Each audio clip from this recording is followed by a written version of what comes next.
জন্ম কথা করিব বর্ণন। বৈকুণ্ঠের নাথে যিনি ক্ষীরোদঈশ্বর, লীলা প্রকাশের তরে হইল তৎপর। অন্তর বৈকুণ্ঠ প্রতি লক্ষ্মী প্রতি কয়, শোনো লক্ষ্মী মর্তে যেতে বাঞ্ছা মম হয়। 3 যুগে করেছি লীলায় তোমায় দিয়া বাদ, এবার গ্রাস্ত হবে মনে বড় সাধ। তুমি নরে শান্তি দিবে শান্তি নাম ধরে, মরতে গিয়ে জন্ম নিবে লোচনের ঘরে। লোচন সে সত্যবাদী সাধু মধ্যে গণ্য, তুমি তারে কন্যা হলে লোচন হবে ধন্য। এই রূপে 2 জন আলোচনা করে, নারায়ণ জন্ম নিল যশোমন্তের ঘরে।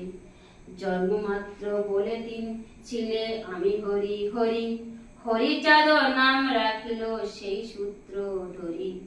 দিনের দিনে হরিচাঁদ বাড়িতে লাগিল, কোজাগরী লক্ষ্মী পুজোর লক্ষ্মী জন্ম নিল।